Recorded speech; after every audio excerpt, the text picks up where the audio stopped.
अल्लाह अकबर। गौर से सुनना, इब्ने हारून कहता है, ऐ मालिकुद्दीनार, मैं नशे में था, डोलते डोलते आया, रमजान का चांद नजर आ चुका था, रमजानुल मुबारक की तैयारियां हो रही थी, लोगों तेज तेज कदम से नमाज तरावी के लिए मस्जिदों को आबाद करने के लिए जा रहे थे, और मैं डोलते हुए नशे की हालत में अपने घर के दरवाजे पर आया। मेरी माँ ने पहली मर्तबा मुझे नशे की हालत में देखा। मेरी माँ को पता नहीं था कि मैं नशा करता हूँ। पहली मर्तबा माँ ने मुझे नशे की हालत में देखा। जैसे ही नशे की हालत में देखा, मेरी माँ को गुस्सा आया। मेरी माँ ने जोरदार तमाचा मेरे चेहरे पे मारा, क्योंकि मैं माँ का बहुत अदब करता था, माँ का बहुत फर्मा बरदार था। मैं अपनी माँ की कभी नाफरमानी नहीं करता था। मेरी माँ को बड़ा घमंड था मुझ पे, बड़ा एतमाद था कि मेरा बेटा मेरी नाफरमानी कभी नहीं करता। जैसे ही मेरी माँ ने मुझे एक तमाचा मारा, क्योंकि मैं होश में नहीं था, मैं तो नशे में था। नशे की हालत में जब मेरी माँ ने मुझे एक तमाचा मारा, शैतान ने मुझ पे काम किया।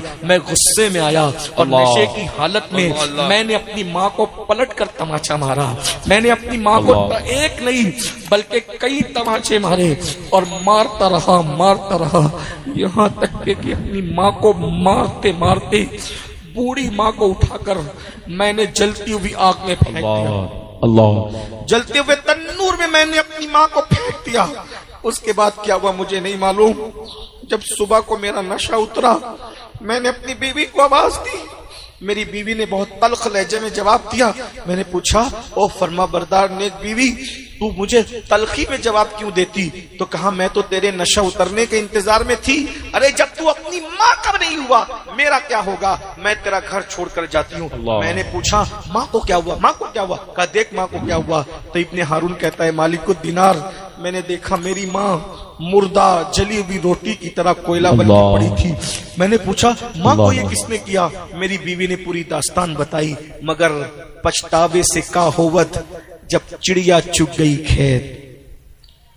माँ का कातिल था मैं। मुझे एहसास हुआ कि नशे ने सिर्फ मुझसे नशा नहीं करवाया, नशे ने मुझे माँ का कातिल तक बना। मैंने अपनी माँ को कत्ल तक कर दिया।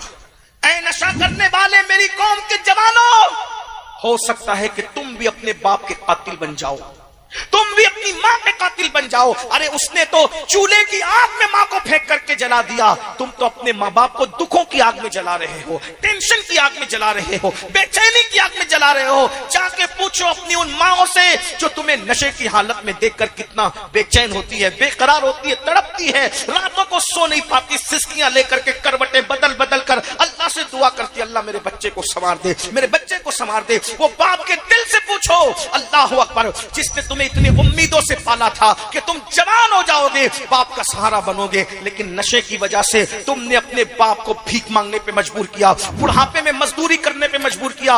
अल्लाह को जवाब क्या दोगे? दुनिया भी तबाह कर रहे हो, आखिरत भी बर्बाद कर रहे हो। सुनो सुनो, मालिकुद्दीनार कहते हैं, जब उसने बताया कि मेरी माँ को मैंने मुर्दा पाया, तो मैंने कुल्हाड़ी ली और अपने उस हाथ को काट दिया कि जिस हाथ ने मेरी माँ को मारा, हाथ काट दिया, अपना महल बेच दिया, सब अल्लाह की राह में सदका कर दिया, गुलामों को आजाद कर दिया, अल्लाह की राह में सब खत्म कर दिया।